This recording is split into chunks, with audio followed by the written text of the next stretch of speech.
मी आज इथे येऊन खूप खुश आहे कारण माझी आई या पॉडकास्टची खूप मोठी फॅन आहे. तो मम्मा हाय. ज्यावेळेस दिवाळी म्हणतेस त्यावेळेस पहिलं काय डोक्यात? अलार्म न लावता जाग येणे. जेव्हा आपण सहलीला जायचो ना शाळेत असताना तेव्हा कसे उत्साहाने आपण उठायचो तसं दिवाळीत होतं आणि मला ते फिलिंग खूप आवडतं. गुलकंदमध्ये एका 20 वर्षाच्या ऑलमोस्ट मुलीची आईचं पण काम करतेस, एक लेस्बियन पोलिसाचं पण काम करतेस. हे करताना तुला भीती नाही वाटत का? ती जी टॅगलाईन आहे ना, डर के आगे जीत है, मला त्याच्यात काहीतरी तथ्य वाटतं. जी गोष्ट तुम्हाला घाबरवते ती करून बघायला पाहिजे. त्यांनी तुम्ही किती पाण्यात आहे हेही कळतं. पहिल्या दिवशी जेव्हा मी नवीन घरी झोपले तेव्हा मी रात्री रडत उठले की मम्मा मला नाही जमत आहे, माझ्याकडे जुन्या घराची चावी आहे, मी तिकडे जाऊन झोपते. तर माझी आई अशी बक्कन खाली बसली, हाय मी साई. अशी मैत्री झाली माझी आणि माझ्या घराची. आधी ओके ह्याच्याशी मैत्री करू का नको, कसं होणार आहे आमचं, इथून ते हाय कसं आहेस नाव दिलंस का नाही सांगणार. म्हणजे आहे असं कधी झालंय का की आयुष्यात थोडंसं स्वतःकडे बघायला भीती वाटायला लागली? एक अशी फेज होती माझ्या आयुष्यामध्ये, I was not very happy with my decisions. तेव्हा मी खूप डिग केल्यानंतर नंतर कळलं की ह्याच्यामध्ये एक्सटर्नल फॅक्टर्सचा जास्त सहभाग आहे. आतून मी ओके आहे, मी इंटॅक्ट आहे. Can you define peace? एखादी गोष्ट समाजात घडतीये, एक एक्सटर्नल प्रेशर असतं आमच्यावर सतत की ह्याच्यावरती बोला. I choose not to say anything because my peace is at stake. मी हा पीस कमवायला खूप मेहनत केली आहे बाबा. राग आल्यावर काय करते? रडते ढसाढसा. Being an independent woman, how important is financial discipline? जेव्हा मी नुकते पैसे कमवायला लागले तेव्हा मी खूप शॉपिंग करायचे. काका एजंट होते खूप वर्षांपूर्वी, तर त्यांनी ना मला सांगितलं की बेटा तुम इतना पैसा उडा चुकी हो की तुम्हारा एक घर बनता था. आणि मी एक दिवशी बसले, this was the toughest conversation with myself. तुमची स्टॉपलाईन कुठे आहे यार?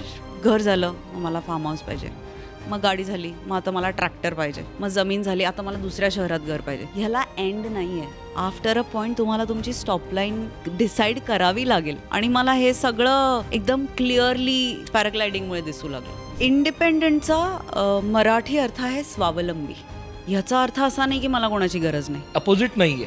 एक्झॅक्टली. तुम्ही सोशल ॲनिमल आहात ना, माणूस आहात ना. पावलोपावली कोणाची तरी गरज भासणार आहे आणि हो ती भासायलाच पाहिजे. ते जिवंत असण्याचं लक्षण आहे.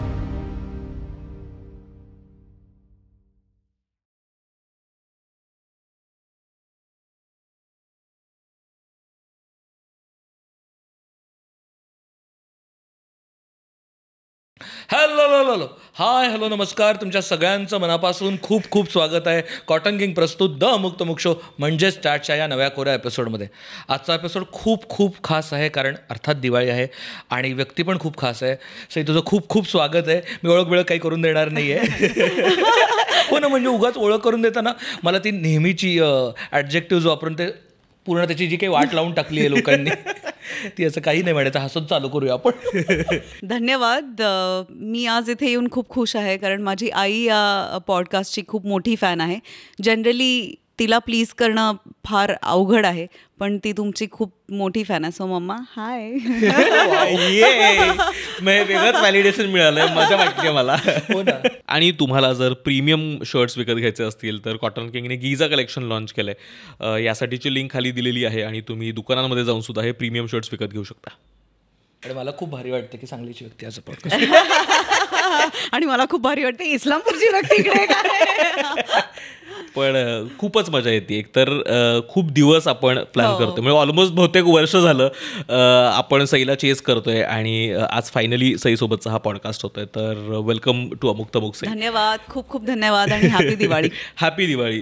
मला दिवाळीपासूनच सुरुवात करायची खरं तर, कारण दिवाळीचं वातावरण आहे, आपण सगळे सण सेलिब्रेट करतो आणि सगळ्या मराठी कुटुंबांमध्ये दिवाळी खूप महत्त्वाचा सण आहे कारण सगळे एकत्र असतात, दिवे लावतो, रांगोळ्या काढतो, असं छान छान वातावरण असतं. तुझी दिवाळीची अशी काही स्पेसिफिक मेमरी आहे का आणि तू दिवाळी कशी सेलिब्रेट करतेस? खूप रिसेंट मेमरी आहे आणि खूप छान मेमरी आहे. मी गेले 2 वर्ष घरी दिवाळी पहाट करते आणि नवीन घर घेतल्यानंतर मला असं झालं की मला पार्ट्यांनी नाही सुरुवात करायची, मला काहीतरी वेगळे व्हायब्रेशन्स या घरात पाहिजेत.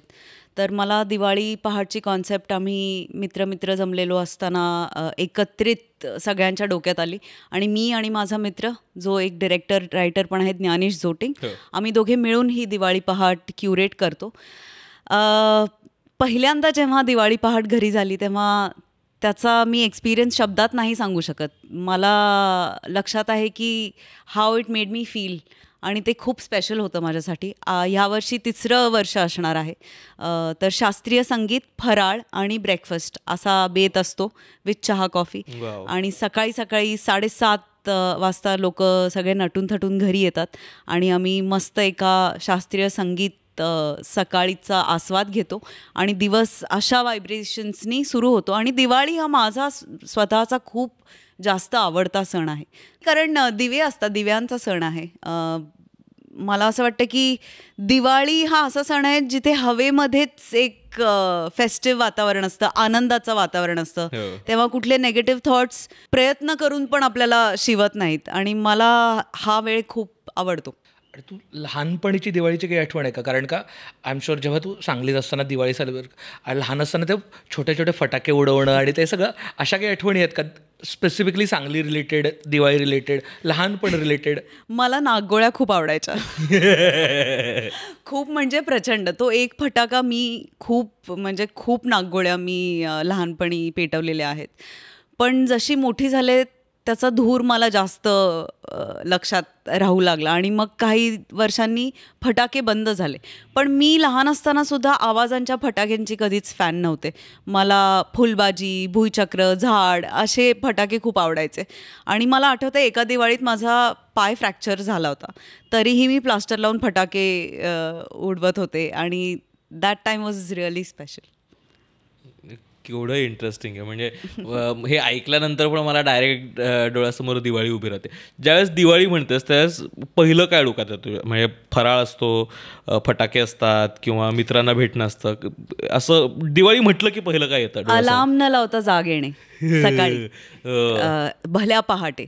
आणि हे क्वचितच होतं आपल्या आयुष्यात. म्हणजे मी आजकाल गेले 2, 4, 5 वर्ष थोडं हेल्थ कॉन्शियस किंवा लाईफस्टाईल बदलल्यामुळेच सकाळी आम अ मॉर्निंग पर्सन नाव. पण अलार्म न लावता जी जाग येते ना उत्सुकतेने, म्हणजे मला असं वाटतं की हे तेच फिलिंग आहे जेव्हा आपण सहलीला जायचो ना शाळेत असताना, तेव्हा कसे उत्साहाने आपण उठायचो, तसं दिवाळीत होतं. आणि मला ते फिलिंग खूप आवडतं. आणि फटाक्यांच्या आवाजाने कधी कधी जाग येते. तर हे खूप स्पेशल दिवस असतात असं मला वाटतं. जो पहिला चॉईस घेतला असेल, जो महत्त्वाचा सगळ्यात, तो म्हणजे सांगलीतून मुंबईला येणं.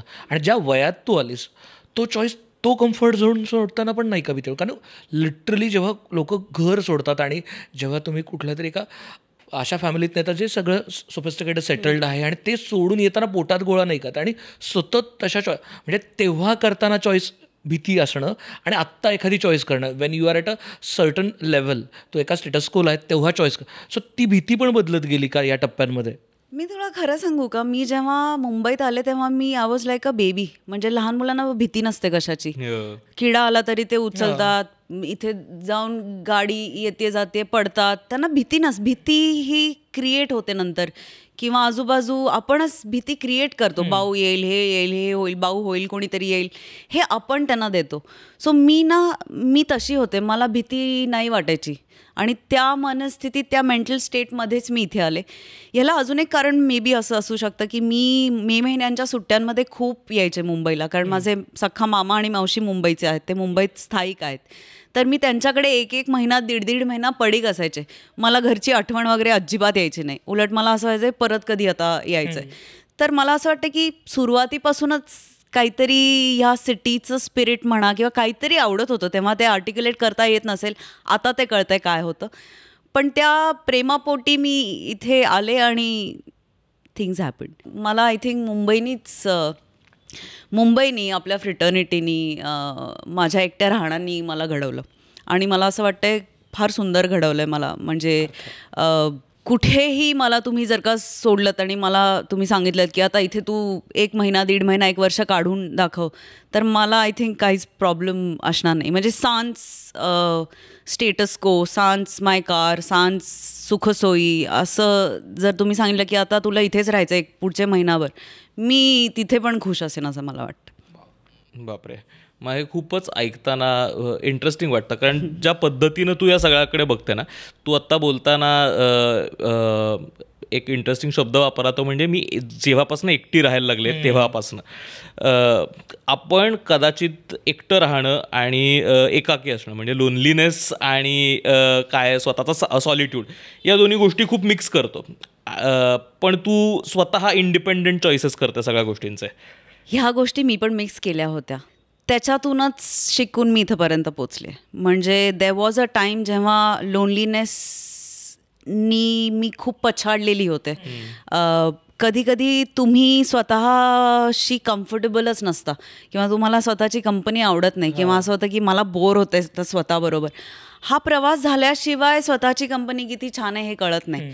आणि त्याच्यासाठी एक सर्टन समज, सर्टन पिरियड, सर्टन सिच्युएशन्स येऊन जाव्या लागतात. त्याच्यानंतरच हे अचीव्ह होऊ शकतं असं मला वाटतं. ते काही कुणी असं ह्या अबिलिटीनी उपजत नाही, जन्माला येत नाही. ती कल्टिवेट करावी लागते किंवा सिच्युएशन्स तुम्हाला शिकवतात काही गोष्टी. तर मी शिकतच आय थिंक इथंपर्यंत पोहोचू शकले. तुझ्यासारखी एखादी व्यक्ती जी पब्लिक पर्सनॅलिटी असते ती एवढ्या लोकांनी अवतीभोवती भरलेली असते, म्हणजे त्याचा अंतराज एवढ्या, तुम्ही जेव्हा सेटवरती जाता तेव्हा एवढी लोकं असतात, बोलत असतात, एवढ्या गर्दीत लोनलीनेस जेव्हा जाणवतो तो ब्रेक कसा करायचा? कारण का जनरली जेव्हा आमच्यासारखी सामान्य माणसं लोनलीनेसमध्ये असतात तेव्हा ॲक्च्युली खूप कमी लोकं आजूबाजूला असण्याची शक्यता जास्त असते. पण जेव्हा खूप लोकं आहेत आजूबाजूला, आपण दिसतोय, सतत लोकं आपल्याबद्दल बोलत आहेत, असं नाही आहे की अटेन्शन नाही आहे. म्हणजे बऱ्याचदा lack of attention leads to lonely, पण इथे तसं नाही आहे. मग तो लोनलीनेस कसा ब्रेक करायचा? कारण हे खूप मोठं मिळतं, आपल्याला माहिती आहे की लॅक ऑफ अटेन्शन म्हणजे लोनलीनेस, पण हे तू कसं ब्रेक केलंस? कारण you are in a different situation.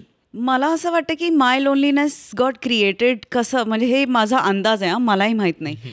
मला असं वाटतं की जेव्हा तुम्ही पब्लिक फिगर असता ना, खूप कमी लोक कॅन ॲक्च्युली सी यू. म्हणजे एक एक्स व्यक्ती मला पब्लिक फिगर म्हणूनच कायम अप्रोच होते, मला माणूस म्हणून खूप कमी लोक अप्रोच होतात. म्हणजे माझ्यातली जी व्यक्ती आहे, खरी व्यक्ती, त्या व्यक्तीला मी खूप कमी दिसते. तर हे मी आता फ्लाईंग स्कूलमध्ये गेले तेव्हा people met me as a person. म्हणजे तिथे अर्ध्या लोकांना माहीतच नव्हतं की मी कोण आहे. आणि दॅट वॉज सो रिफ्रेशिंग. म्हणजे त्यातून मग जेव्हा लोक म्हणतात ना की तू मस्त आहे यार, तेव्हा ती खरी पावती असं मला वाटतं. ही जी पावती मिळते बाकीच्यांची, त्या it has a lot of baggage. मग ते तुमचं, त्याच्यात तुमचे अचीवमेंट झाले, अवॉर्ड झाले, तुमचं पब्लिक फिगर असणं आलं, पण हीच तुमची माणूस म्हणून वॉन्ट असते की मला माणूस म्हणून बघा ना कोणीतरी प्लीज यार. तर मला असं वाटतं की त्याच्यातून हा लोनलीनेस जन्माला येतो की हो मी सराउंडेड बाय पीपल आहे, पण हे सगळे पब्लिक फिगरवरती त्यांचं अटेन्शन प्रेम आहे. खरी माझ्यातली जी व्यक्ती आहे ती कोणाला माहीतच नाही आहे. ती माहिती कोणीतरी करून घ्या ना, ह्याच्यातून प्रॉबब्ली माझा लोनलीनेस आला असेल. किंवा मी माझ्या घरातली एकुलती एक बाळ आहे, म्हणजे एकुलती एक मुलगी आहे, मला भाऊ बहीण कोणी नाही आहे. तर I had a pampered childhood. म्हणजे असं नाही आहे की खूप पॅम्परिंग, मी मार पण तेवढाच खाल्ला आहे, पण असं एकदम ते सगळं सोडून तलवारी घेऊन सेट असणं, फायर फायटर कसा कायमच रेडी असतो, हा झोन जो आहे तो शिफ्ट होताना थोडा लोनलीनेसचा त्रास मलाही झाला. How do you break out of it ह्याचं एका वाक्यात, पॅरेग्राफमध्ये उत्तर देणं शक्यच नाही आहे. पण मला असं वाटतं अशा वेळेला काही छंद कामी येतात किंवा तुम्हाला ज्या गोष्टी आवडतात ते करणं कामी येतं. किंवा मग तुम्ही अशी माणसं कमावता जी ती फॉरेवर असतात मग तुमच्याबरोबर शेवट, भले ती 3च असतील किंवा 2च असतील, पण मग अशी नाती तेव्हा एस्टॅब्लिश होतात किंवा घडली जातात. तर ह्या सगळ्याचा आधार, मदत घेऊन मी हे बॅटल फाईट करून आता मी स्वतःशी खूप कम्फर्टेबल आहे. मला एक विचारायचं, म्हणजे तू आत्ता बोलताना माणसांबद्दल उल्लेख केला.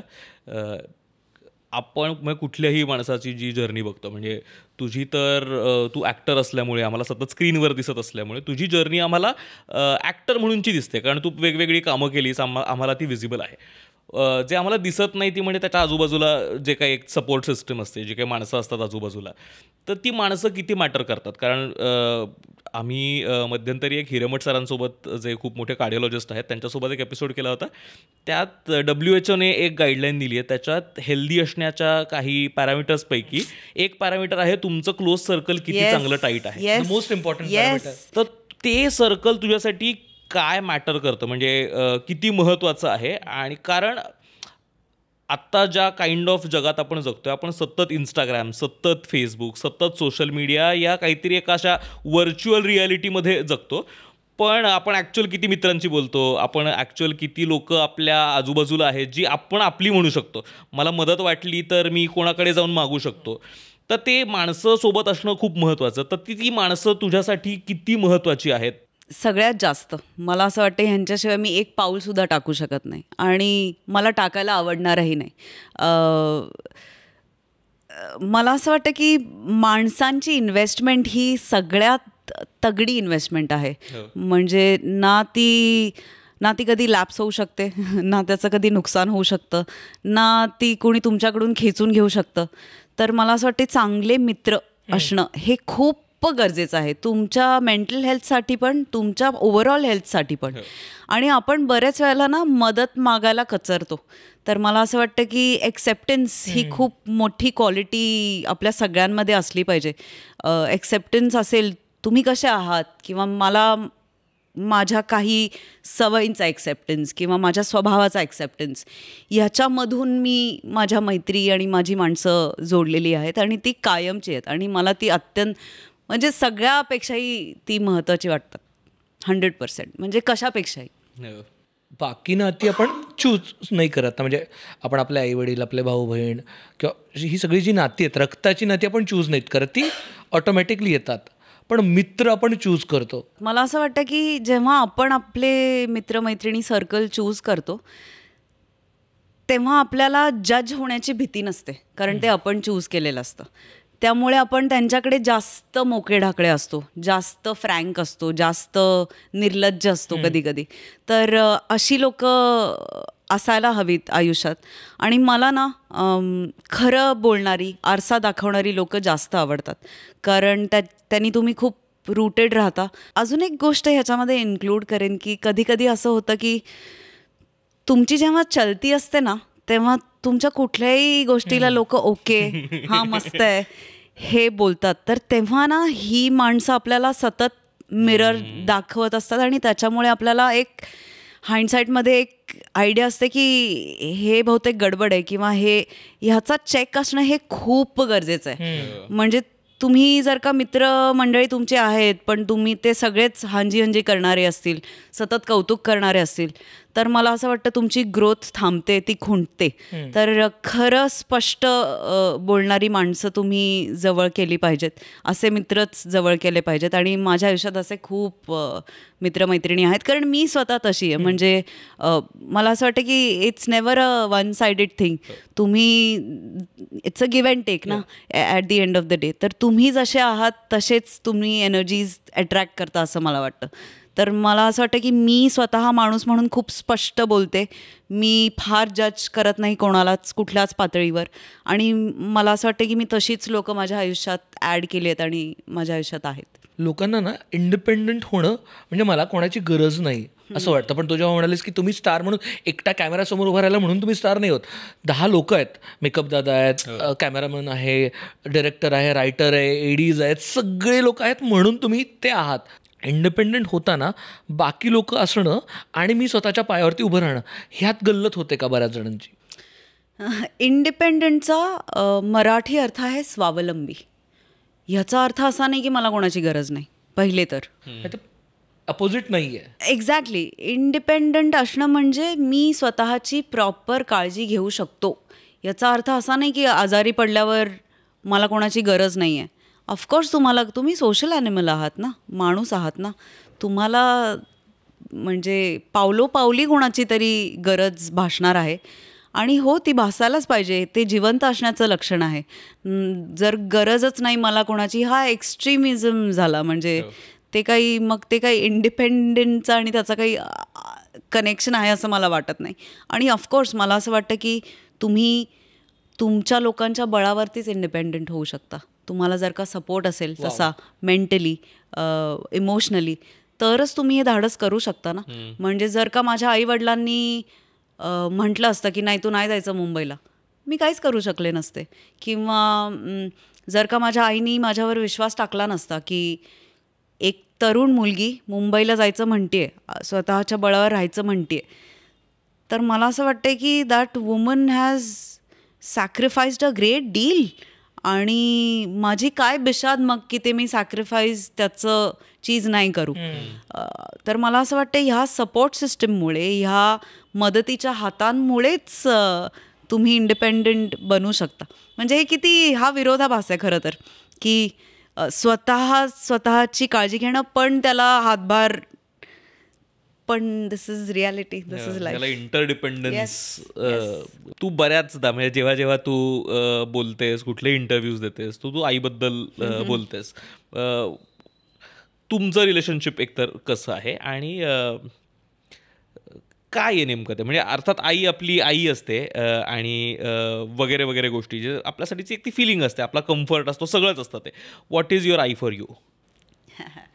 Everything, my world. I think मला असं वाटतं ना खूप, म्हणजे मला कधी कधी असं वाटतं आत्ता ज्या मी एजमध्ये आहे ते लॉक करावं एज.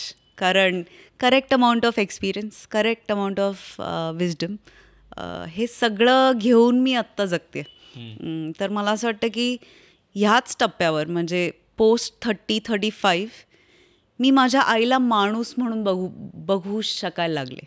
आपली आई आई असते, आपण तिला इंडिव्हिज्युअल म्हणून कधी बघू नाही शकत. पण माझ्याकडनं हे अलीकडेच पॉसिबल झालं आहे. म्हणजे आता मी तिला कधी कधी जज पण करते ॲज अ वुमन किंवा ॲज अन इंडिव्हिज्युअल. हे काहीतरी नवीन आहे, हे मी सुद्धा पहिल्यांदा एक्सपिरियन्स करते. कारण आपली आई आपल्यासाठी आई असते यार, की हे झालं तर तिने असंच वागलं पाहिजे, हे झालं तर तिने हेच केलं पाहिजे, हे तिने केलं नाही म्हणजे ती चुकली. हे जे ठोकताळे आहेत ते सगळे गळून पडतात जेव्हा तुम्ही तिला माणूस म्हणून बघायला लागता. आणि मी अलीकडेच माझ्या आईला माणूस म्हणून बघायला लागले. आणि मला असं वाटतं की माझ्यामध्ये खूप जे गुण किंवा काही गोष्टी आहेत, छोट्या छोट्या गोष्टी, फॉर एक्झाम्पल, हे खूपच वेग एक्झाम्पल आहे, पण असं म्हणतात की गावाला जाताना का गेल्यानंतर का जायच्या आधी केर काढू नये. ह्या आईकडनं आलेल्या गोष्टी आहेत, नाहीतर ह्या कुठून कळणार आपल्याला. किंवा शेल्फमधनं खूप दिवसांनी एखादं भांडं काढलं तर ते विसळून घ्यावं, हे आईकडनं आलेलं आहे. तर मला असं वाटतं की आपण नकळत इतक्या गोष्टी पडत असतात आणि आपण त्या नकळत करत असतो, पण त्याचं कधी रिअलायझेशन होत नाही किंवा कधी सांगत नाही आपण की मी तुझ्यामुळे हे शिकले ना, थँक्यू. पण आता मी तिला माणूस म्हणून बघायला लागल्यामुळे मी तिच्याशी खूप वेगळ्या प्रकारची कॉन्व्हर्सेशन्स पण करू शकते, माणूस म्हणून, आई म्हणून नाही, फक्त एक स्त्री म्हणून. आणि मला ही फेज फारच अमेझिंग वाटते की हे मी तिला माणूस म्हणून अप्रोच करून बियॉन्ड आई म्हणून मी तिच्याशी कन्व्हर्स करू शकते. हे मला खूपच भारी वाटतं. I find it very cute खरं तर. कारण प्रत्येकाचा तो एक कम्फर्ट झोन असतो, पण त्याच्या पलीकडे पण जाऊन आईला माणूस म्हणून बघता येणं खूपच इंटरेस्टिंग. आणि हे डिफिकल्ट आहे, म्हणजे हे प्रत्येकाच्या आयुष्यात येईलच असं नाही. म्हणजे आपल्यासाठी आई बाबा हे आई बाबा असतात. मित्र आहेत का आपले ते नाही, आई बाबाच आहेत. पण देर is a sense of friendship also, there is a sense of, कधी कधी राग पण येतो. म्हणजे आम्ही खूप एकत्र राहिलो तर एकाने कोणीतरी बॅकपॅक करून घर सोडून जाणार, हे होतंच. पण म्हणजे आय थिंक ह्या रिलेशनशिपची हीच मजा आहे की ह्याच्यामध्ये सब कुछ आहे. म्हणजे ॲक्शन आहे, इमोशन आहे, ड्रामा आहे, एव्हरीथिंग इज देअर. मला त्याच्यातच थोडंसं एकदमच वेगळंच हे आहे. पण तुला माणूस आणि त्याच्यासोबतचं रिलेशन आणि त्यांच्या ॲक्शन ह्या सेपरेट आउट करता येतात का? सॉरी, म्हणजे माझं कोणासोबत तरी माझं मित्रासोबतचं नातं, बरं, आणि त्या मित्राने केलेली एखादी ॲक्शन, बरं, या दोन गोष्टी तू वेगळ्या बघू शकते का, की तुला त्या खूप मॅटर करतात? म्हणजे माझ्या मित्राने एखादी केलेली चूक, जी कदाचित चूक आहे, पण ती माझ्या मित्राने केलेली आहे, म्हणून ती चूक नाही. ती चूक नाही किंवा ती खूप मोठी चूक आहे. Okay. So does while assessing the action of anybody relationships matter, आणि ते कसं तुला सेपरेट आउट करता येतं, कारण हे बऱ्याचदा जमत नाही ना. म्हणजे ॲज बेसिक ॲज तू झोपायच्या आधी मला गुड नाईट मेसेज केला नाही, गुड नाईट मेसेज केला नाही काय फरक पडतोय, पण तू मला गुड नाईट मेसेज केला नाही याचा अर्थ तू इतर कोणाशी तरी बोलतोयस आणि you are giving that person that time that I deserve, आणि आता हाव यू आर बिट्रेईंग मी. मला असं वाटतं आपण सगळे ह्या फेजमधून जाऊन मग आपण त्याचं वायडर पर्स्पेक्टिव्ह आणि आता मी ह्याच्यातून जाऊन आता माझा पर्स्पेक्टिव्ह वायडर झाला आहे. ॲट द सेम टाईम ना मला म्हणजे फॉर एक्झाम्पल एखादा माझा मित्र आहे आणि त्यांनी कोणाशी तरी काहीतरी व्यवहार करताना मला असं वाटलं की तो चुकला आहे, तर मी त्याला फोन करून सांगणार की लिसन, मला असं वाटलं की तू इथे चुकला, असं मला करता येतं सेपरेट, असं मला वाटतंय आय थिंक. पण ही फेज होती माझ्या आयुष्यात की का नाही केला मेसेज, किंवा हे I mean I think everybody goes through this. ज्या फेजबद्दल बोललं ना, प्रेमात पण ह्या फेजेस असतात ना की तुम्ही विषित असता तेव्हा तुम्हाला प्रेम हवं असतं, तेव्हा त्या व्यक्तीने तुम्हाला सर्वांग देणं एक्सपेक्टेड असतं, पूर्ण ओवाळून टाकायचा जीव, आणि मग हळूहळू तुम्ही तिशीत जाता आणि मला असं होतं की तू तुझा वेळ घे ना, मला जरा माझी स्पेस. असं बदलत गेलं का तुझ्या आयुष्यात? कारण लाईफ फेजेसमध्ये नाव वॉच आत्ताच्या घडीला, आत्ता ज्या स्टेजला सही आहे, तू त्या गोष्टीकडे कसं बघतेस प्रेमाकडे? मला असं वाटतं की आता मला हे असं वाटतं की if I am in love with somebody, मी त्याच्या ॲब्सेन्समध्ये काय करते is will define my love for that person, असं मला वाटतं. किंवा ती व्यक्ती माझ्याबरोबर नसताना पण माझ्याबरोबर कशी आहे विल डिफाईन. फॉर एक्झाम्पल माझं एका व्यक्तीवरती प्रेम आहे आणि मी एका कुठल्या तरी स्पेशल ओकेजनसाठी गेली आहे, तर मला असं वाटत राहतं की ती व्यक्ती माझ्याबरोबर आहे. माझ्यासाठी आता हे प्रेम आहे, ही प्रेमाची व्याख्या आहे. माझ्यासाठी एकत्र असून पण मी माझी इंडिव्हिज्युअलिटी जपते आहे आणि त्याला पण तेवढंच खत पाणी देते आहे, हे माझ्यासाठी आता प्रेम आहे. But most importantly what I do in his absence is love, असं मला वाटतं. म्हणजे एक ती फेज असते ना, गुदमरून टाकावं असं वाटतं, ते नाही. स्थायी भाव तो आहे, पण त्याचा ते चॅनल्स मे बी बदललेत. स्थायी भाव तोच आहे, गुदमरून टाकणारं प्रेम, पण त्याचे चॅनल्स आता वेगळे आहेत, फ्रिक्वेन्सीज वेगळ्या आहेत मे बी. अशा कोणत्या तुझ्या पर्सनल गोष्टी आहेत सॉलिट्यूड किंवा रिच्युअल्स असतात, हॅपी रिच्युअल्स असतात? म्हणजे फॉर एक्झाम्पल माझ्यासाठी असं आहे, मला जर काही असं अस्वस्थ व्हायला लागलं, त्रास व्हायला लागला, तर मला काही 4 गोष्टी आहेत आवडीच्या, त्या मी मागवतो, म्हणजे खायच्या, आणि मी खातो. आणि मला ठरलं, माझं तर तो मी मेकॅनिझम करून ठेवलेलं किंवा माझ्या झोप नाही येते, मला अस्वस्थ होते, तर काही गोष्टी आहेत त्या करतो, म्हणजे मला झोप लागते, मला माहिती. ह्याचे काही तुझे हॅपी मेकॅनिझम, जर तू त्या डार्क स्पेसमध्ये तर बाहेर यायला अशा काही तुझे ठरलेले हे आहेत का? फॉर्च्युनेटली ना, मला ह्याच्यासाठी माझा प्रोफेशन हा खूप मोठा चॅनल आहे, मी ते चॅनलाइज करू शकते, म्हणजे I am blessed in that way. Otherwise तू जसं म्हणतोयस की तसं माझ्यासाठी शॉपिंग आहे. म्हणजे मला असं इन्स्टंट रिलीफ पाहिजे असेल तर माझ्या घरीच्या जवळच 2 मॉल्स आहेत, मी जाते, थोडे पैसे उडवते, मग मला बरं वाटतं. का मला माहीत नाही, पण बरं वाटतं. फ्लाईंग आहे आता, म्हणजे दुःख विसरायला असं नाही, पण त्यांनी मला खूप आनंद मिळतो. काहीतरी माझ्यातलं सरळ होतं, काय सरळ होतं मला माहीत नाही, पण ह्या अशा काही गोष्टी आहेत. त्याच्यानंतर आपले मित्रमैत्रिणी असतात की आपण असा कधी दिवस असतो की आज ना लो वाटतंय, जरा भेट ना, असं करतोच की आपण. आणि मला असं वाटतं की हेच मेकॅनिझम्स आहेत. कुकिंग, मला स्वयंपाक करायला खूप आवडतं, हो भयंकर.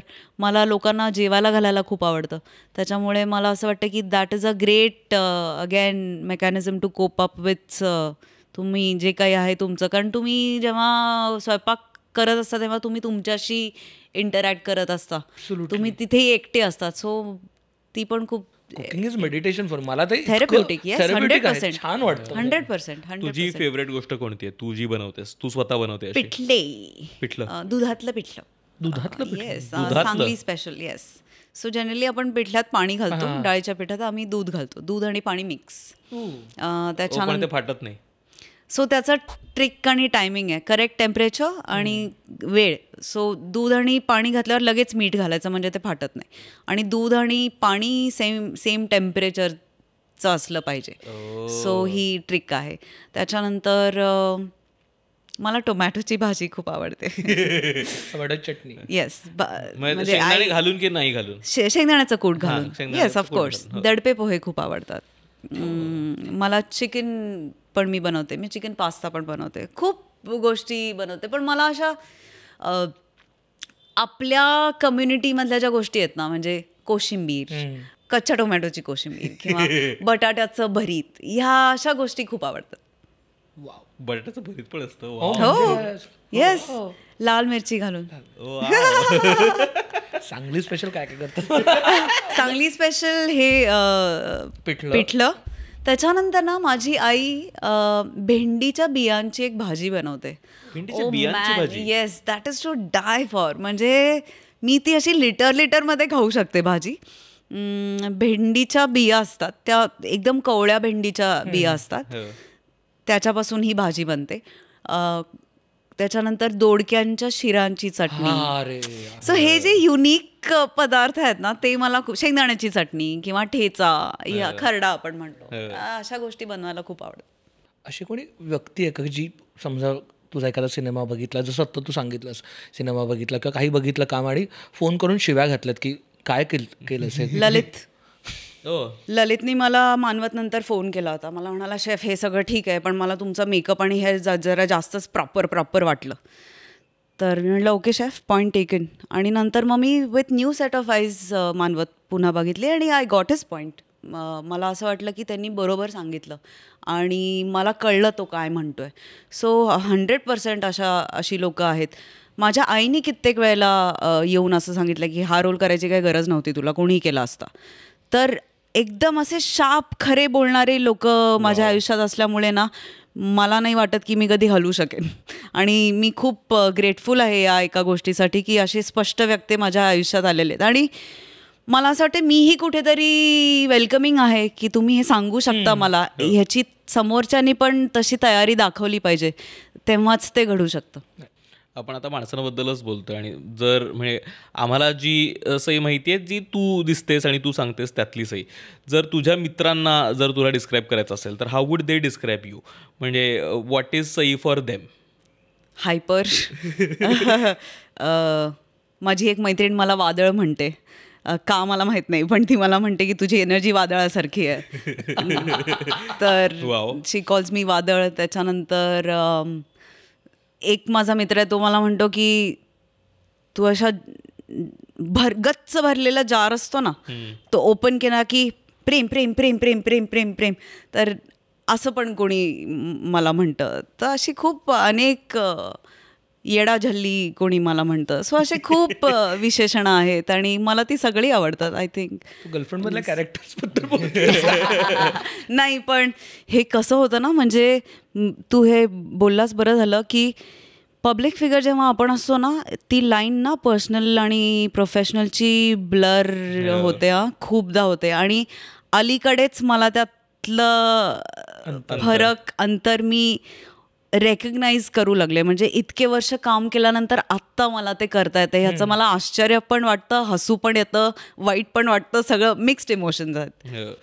त्याचाच फॉलोअप प्रश्न हा की हे तर तुझे सगळे मित्र तुला या पद्धतीने म्हणतात, how do you look at yourself? म्हणजे हे तर झालं की लोकांना सई कशी दिसते, what is Sai for you? ओ वा.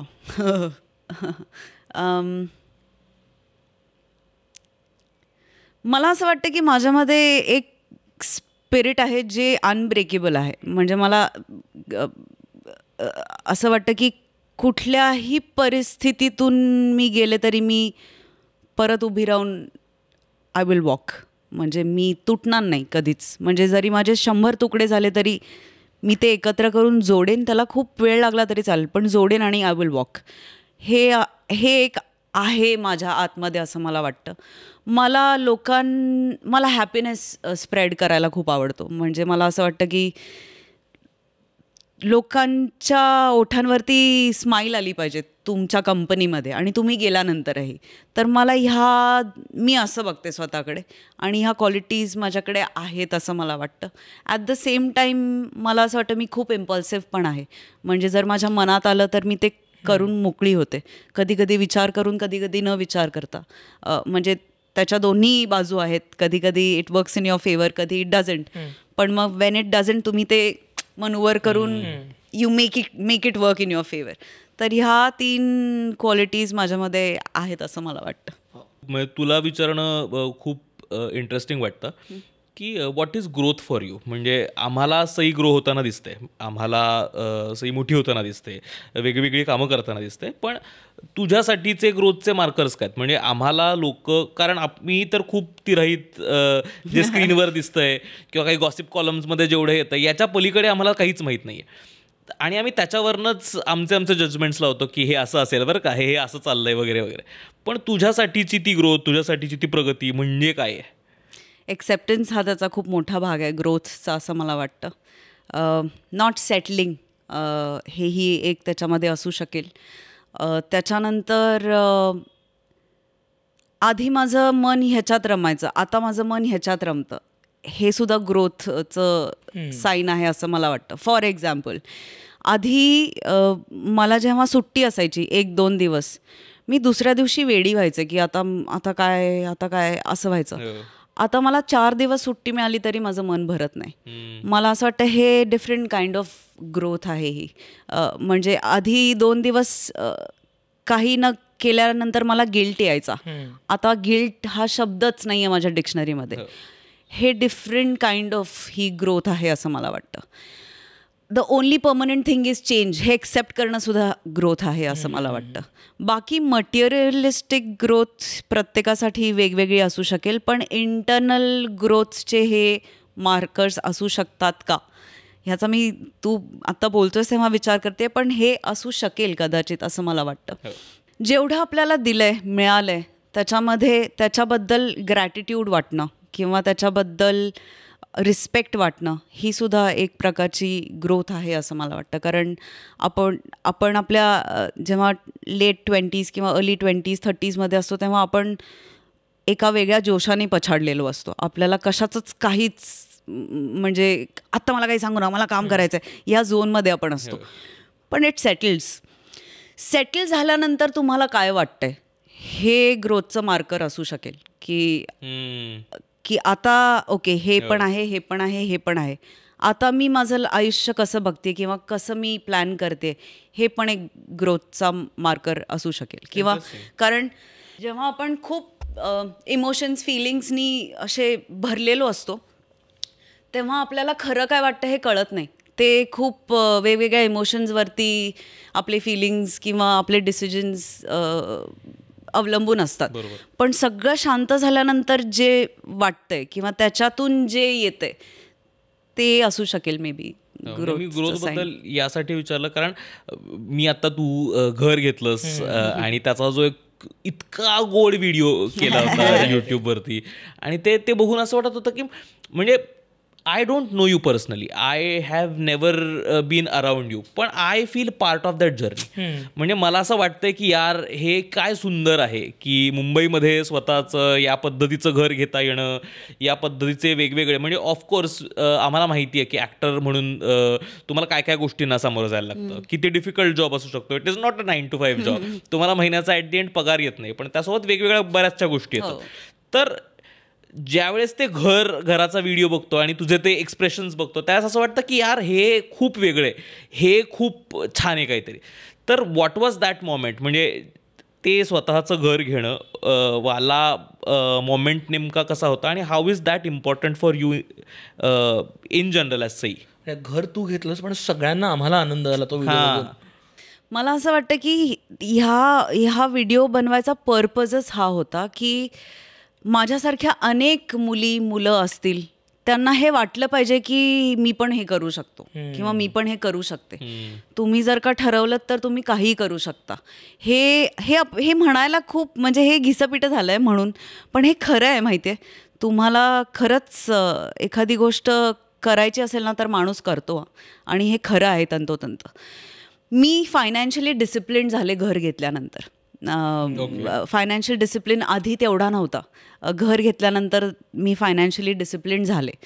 एक ना हे खूप वियर्ड आहे, पण मी जेव्हा मुंबईत आले तेव्हा तुम्ही जर का मला विचाराल की सई तुझं घर कुठे, तर माझ्याकडे उत्तर प्रॉब्ली नसेल की मला कुठलंही घर माझं वाटायचं नाही. घरी रात्री जायला मला असं वाटायचं की कुठे आहेस, भेटूया का, हे बंद झालं. म्हणजे एक ओढ असते ना ती या घराने मला दिली आणि मला असं वाटतं त्यांनी ना तुम्ही असे असे रपकन असे अँकर एक्झॅक्टली अँकर मिळाला आणि तो अँकर माझाच आहे हे यातलं एक वेगळा अँकर आहे की हा आपणच बनवलेला अँकर आहे, हा एक वेगळा अँकर आहे, ओनरशिप आहे त्याची. हां, तर मला असं वाटतं की आपलं घर असलं की एक वेगळा कॉन्फिडन्स येतो. आपल्याला उगाच असं वाटायला लागतं की आपण जास्त मच्युअर झालोय. It's a great feeling. जरी झाला नसाल तरी इट्स अ ग्रेट फिलिंग आणि to walk with that feeling is great pleasure असं मला वाटतं. त्याच्यानंतर एक मला असं वाटतं की मी ॲक्टर असल्यामुळे मी खूप साऱ्या स्पेसेस बरोबर इंटरॅक्ट करते. तर interaction with spaces is a very big part of my job. आणि मला ही माझी हक्काची स्पेस आणि त्याच्याशी माझं कम्युनिकेशन ह्याच्यावर मी एक पुस्तक लिहू शकते. म्हणजे जेव्हा मी नुकती शिफ्ट झाले, मी थोड्या हायर फ्लोअरला राहते, तेव्हा मॉन्सूनमध्ये इट इज लाईक असं वाऱ्याचा घू घू सतत आवाज. तर मी जुलै महिन्यात शिफ्ट झाले नवीन घरी. पहिल्या दिवशी जेव्हा मी नवीन घरी झोपले तेव्हा मी रात्री रडत उठले की मम्मा मला नाही जमत आहे, मला नाही राहायचं आहे, माझ्याकडे जुन्या घराची चावी, मी तिकडे जाऊन झोपते. तर माझी आई अशी बक्कन खाली बसली की बेटा काय बोलतेस तू, आपण खूप कष्ट करून हे घर घेतलं आहे, असं नाही बोलायचं. तर मी म्हटलं की नाही, मी नाही राहू शकणार इकडे, मला भीती वाटते. तर ती म्हणाली काय नाही, 7 दिवसांनी सगळं व्यवस्थित होईल. आणि तसंच झालं. I got use to it. So आमची ना अशी म्हणजे हाय मी सई अशी मैत्री झाली माझी आणि माझ्या घराची की आधी ओके ह्याच्याशी मैत्री करू का नको, कसं होणार आहे आमचं, इथून ते हाय कसं आहेस, यु नो हा प्रवास स्वतः अनुभवणं. ही तुमची स्वतःची जर्नी आहे. म्हणजे ह्याच्यात तुमच्याबरोबर कोणी नाही आहे. आणि अशा जर्नीज मला खूप आवडतात जिथे तुम्ही स्वतःबरोबर आहात पण तुम्ही खूप शिकताय, पण कसं शिकताय माहीत नाही, तुम्हाला खूप अनुभव पण येत आहेत, ते एक्सप्रेस नाही करता येत, ते इंटरनल आहेत. सो इट्स असं खूप वेगवेगळं जग आहे घर आणि तुम्ही, स्पेस आणि तुम्ही. आणि हे मी गेले 2-3 वर्ष अनुभवते आणि मला त्याच्यात खूप मजा येते. वाव, किती क्यूट आहे. म्हणजे मला तू ते घराला ऑलमोस्ट एक कॅरेक्टर बनवलं ना, ते मला I could see that house. नाव दिलंस का बोलताना? म्हणजे आहे म्हणजे जवळजवळ बॉयफ्रेंडला जेवढी कशी नावं असतात वेगवेगळी, तशी वेगवेगळी नावं आहेत माझ्या घराची माझ्यासाठी. मगाशी तू बोलताना खूप महत्त्वाची गोष्ट बोललीस की फायनान्शियली डिसिप्लिन येणं. आणि बिकॉज फायनान्स हा माझा खूप आवडीचा सब्जेक्ट असल्यामुळे मला ते विचारायचं की इंडिपेंडन्समध्ये फायनान्शियल डिसिप्लिन किती महत्त्व आहे, आणि especially being an independent woman how important is financial discipline. कारण का बऱ्याचदा ना आपण बघतो की माझ्या बऱ्याचशा मैत्रिणी ज्या तुझ्याकडे या नजरेने बघतात की तुझ्यासारखं व्हायचं आहे. कशामुळं? कारण का तू ज्या पद्धतीने कणखरपणे उभी आहेस, एक इंडिपेंडंट. सो त्याच्यात ही जी काही फायनान्शियल डिसिप्लिन असणं किंवा त्याच्याकडे एक वेगळ्या नजरेने बघणं किती महत्त्वाचं, आणि त्याच्यासाठी काय कष्ट घेतलं. कारण का खूप कमीदा ना हे बोललं जातं. म्हणजे बाकी सगळं आपण बोलू याच आस्पेक्टबद्दल, ते ही महत्त्वाचं आहेत, पण हा आस्पेक्ट तसा बोरिंग आहे, नॉन ग्लॅमरस आहे, पण त्याच्याबद्दल म्हणजे कटू आहे, पण बोललं गरजेचं आहे. समथिंग नॉन ग्लॅमरस यार प्लीज प्लीज. हो, मला असं वाटतं की हे ठेच लागूनच येतं. हे म्हणजे माझ्यात तरी फायनान्शियल डिसिप्लिन हा ठेच लागूनच आलेला आहे. खूप म्हणजे आधी जेव्हा मी नुकते पैसे कमवायला लागले तेव्हा मी खूप शॉपिंग करायचे. मला विचारायला कोणी नव्हतं, थांबवायला कोणी नव्हतं, ॲडवाईस करायला कोणी नव्हतं. आणि मी ह्याच्यातूनच शिकले. एक दिवस मी बसले आणि मला क्लिअरली आठवतं आहे की एक ते हे असतात ना कोऑर्डिनेटर्स, जे म्हणजे लाईक एजंट, तुम्हाला काम मिळून एक पर्सेंटेज त्यांच्याकडे जातो. तसे माझे एक काका एजंट होते खूप वर्षांपूर्वी, जेव्हा मी हिंदी सिरियलमध्ये काम करायचे. तर त्यांनी ना मला सांगितलं की बेटा तुम इतना पैसा उडा चुकी हो की तुम्हारा एक घर बनता था. तर हे स्टेटमेंट ना इट स्टेड विथ मी. आणि मी एक दिवशी बसले, this was the toughest conversation with myself. आणि मी हिशोब मांडला की मी किती पैसे उधळलेत. आणि त्याच्यातून मला कळलं की माझं खरंच काहीतरी मी ते सद्मार्गी लावले असते, काहीतरी इन्व्हेस्टमेंट केली असती. पण तेव्हा जोश आणि मला रोज काहीतरी नवीन ह्या झोनमध्ये होते मी. सो मला असं वाटतं की तुम्ही असेच शिकता. तुम्हाला असंच कधी कुठला मित्र येऊन म्हणाला, अरे मेरा एक फायनान्शियल ॲडवायझर आहे, तू क्यों नाही, अशा गोष्टी ना येत गेल्या. आणि त्याच्यामुळे हे बिल्ड झालं. हे काही ओव्हरनाईट झालेलं नाही आहे. हे ठेच लागून, अनुभवातून, चुकींमधून, किंवा कोणाकडून अरे मी तर असं करतो, तू काय करतेस. फॉर एक्झाम्पल, हे खूप छोटं एक्झाम्पल आहे. मी ना पैसे आल्यानंतर GSTचे पैसे आधीच वेगळे काढून ठेवते. सो तुम्हाला ते पैसे वापरून अरे माझे पैसे जातात हे असं होत नाही. आल्यानंतर इमिजिएटली ते पैसे बाजूला काढून तुम्ही तुमचे पैसे घेऊन त्या पैशांवर तुम्ही बसता. हे माझ्यासाठी खूप रेव्होल्युशनरी स्टेप आहे. कारण हे माझंही व्हायचं की अरे बापरे किती पैसे जात आहेत 18 तारीख. तर हा जो डिसिप्लिन आहे ना, वेन आय से डिसिप्लिन, तर हा आहे डिसिप्लिन की ह्या तारखेला मला एवढे पैसे GST भरायचे, ह्या तारखेला माझं हा पगार येणार किंवा हे पैसे येणार, मग त्याच्यातनं माझं हे जे आहे ना हे आधी व्हायचं नाही.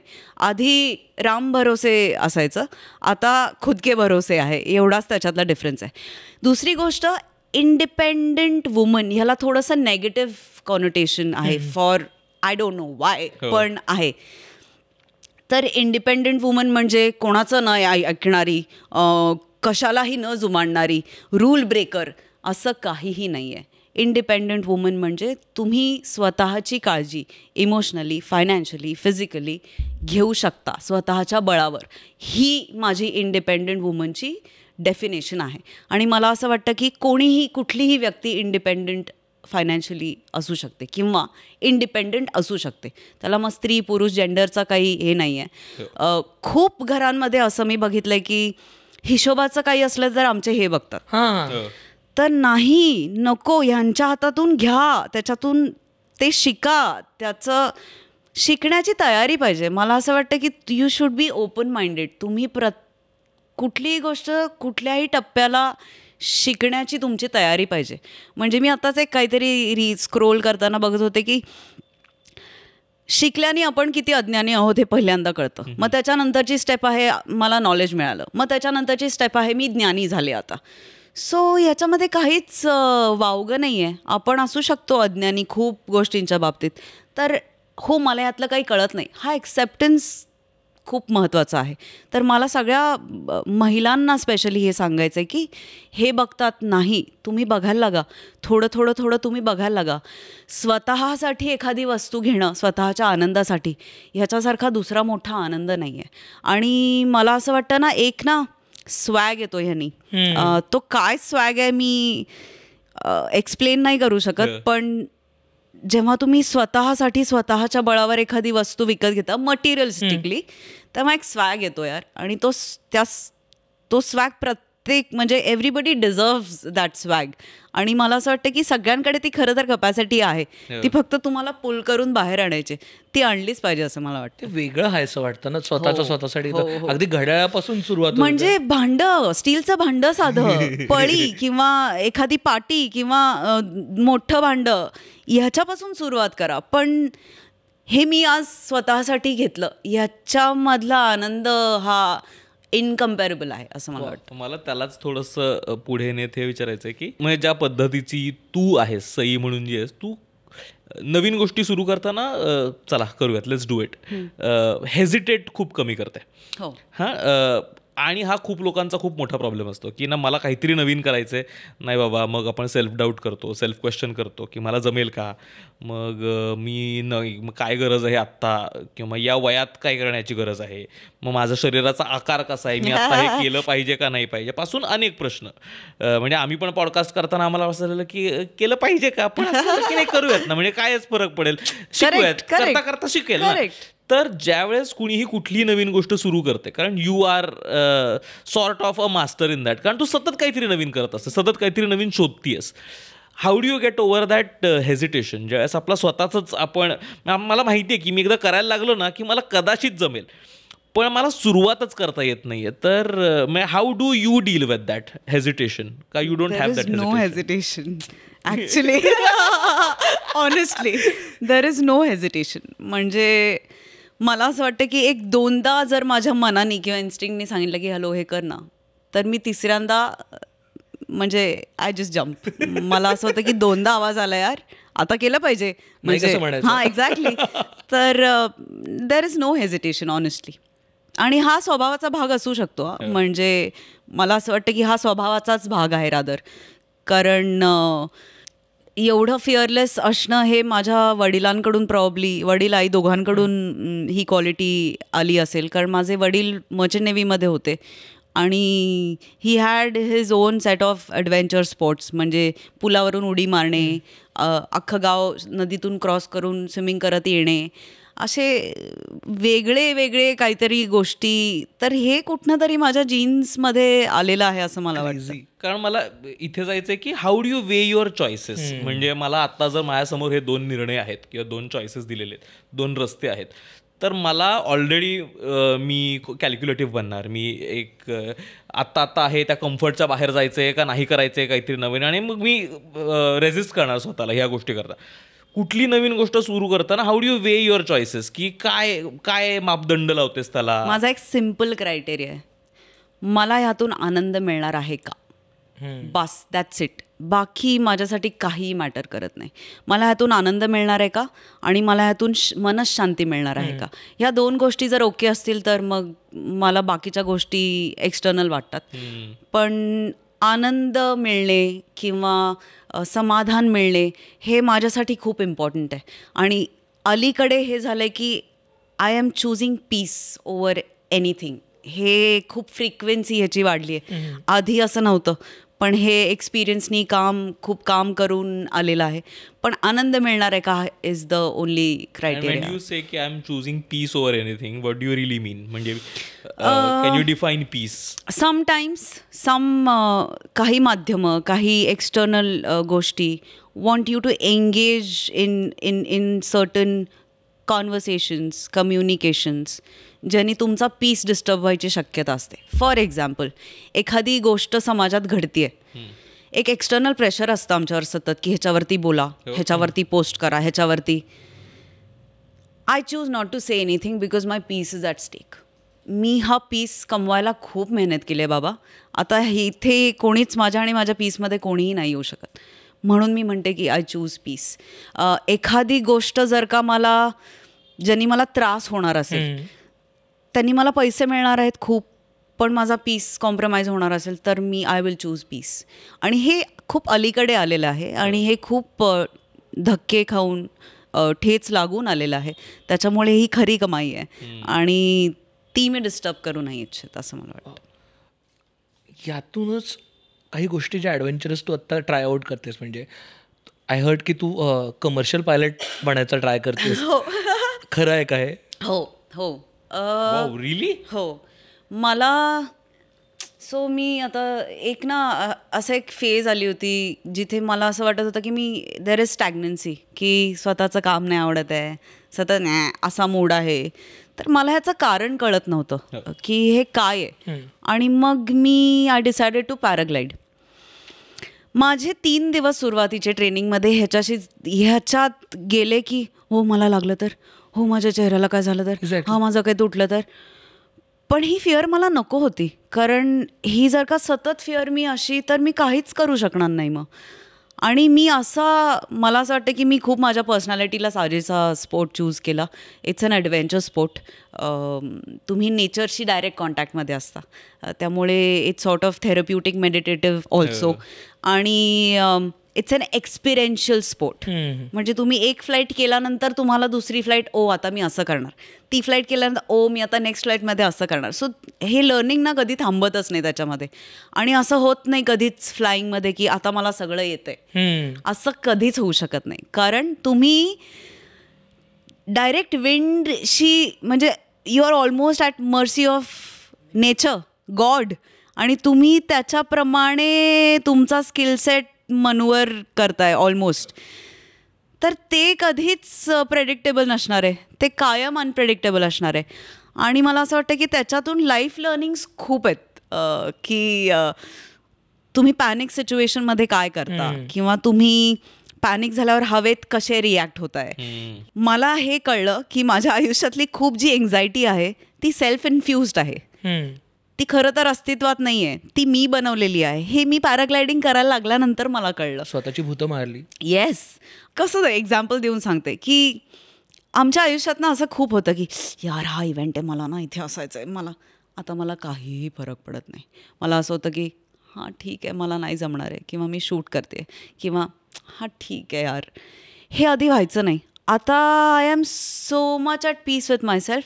हे सगळं ना पॅराग्लायडिंगमुळे झालं आहे. कारण तुम्ही हवेत एकटे असता, आणि मी हे फिलिंग डिस्क्राईबच नाही करू शकत की तेव्हा तुम्हाला काय वाटत असतं.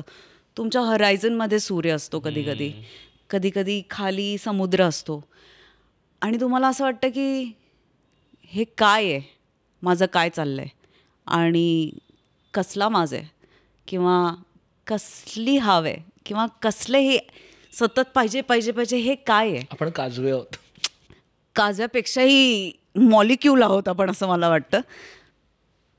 ह्याच्यापेक्षाही पुढे जाऊन सांगेन की तुमची स्टॉपलाईन कुठे आहे यार. म्हणजे ह्या सगळ्याला एंडच नाही आहे की मला एक घर झालं, मग मला फार्म हाऊस पाहिजे, मग गाडी झाली, मग आता मला ट्रॅक्टर पाहिजे, मग आता ट्रॅक्टर झाला, मग आता मला जमीन पाहिजे, मग जमीन झाली, आता मला दुसऱ्या शहरात घर पाहिजे, मग आता मला भारतात. ह्याला एंड नाही आहे. आफ्टर अ पॉईंट तुम्हाला तुमची स्टॉपलाईन डिसाईड करावी लागेल, आणि ती करावीच लागेल. रादर ती करावी, नाहीतर हे तुम्ही असेच राहणार. म्हणजे तुम्ही कधी आयुष्य नाही एन्जॉय करणार, तुम्ही कधी म्हणजे तुम्हाला आस्वाद नाही घेता येणार गोष्टींचा. आणि मला हे सगळं एकदम क्लिअरली पॅराग्लायडिंगमुळे दिसू लागलं.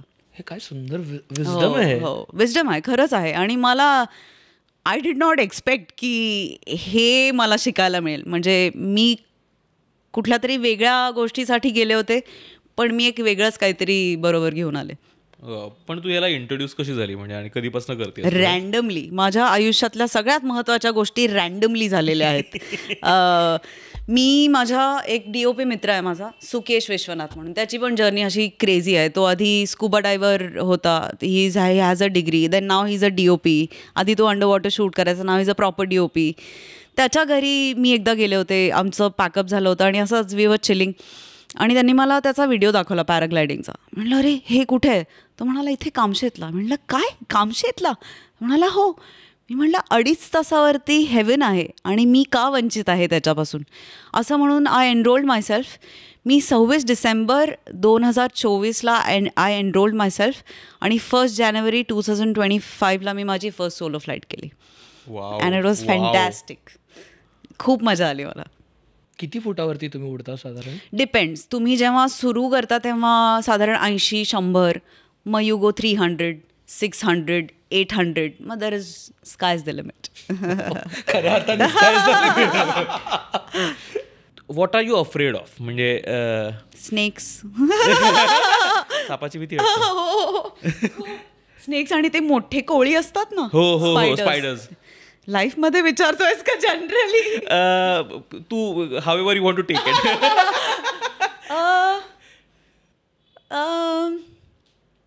तशी नाही फार भीती वाटत, पण मला आपल्या लोकांना गमावण्याची भीती वाटते मला. म्हणजे ओव्हर द इयर्स नाती ना वेगवेगळ्या टप्प्यातून जातात. कधी ती टिकतात, कधी ती, मला त्याची खूप भीती वाटते की आता ह्या फेजमधून हे चाललंय, आता मला माहीत नाही की हे टिकणार आहे का नाही. असं जेव्हा काहीतरी येतं तेव्हा मला खूप भीती वाटते. मला माझी जी माणसं आहेत त्यांना लूज करण्याची भीती खूप वाटते. सी राग आल्यावर काय करते? रडते ढसाढसा.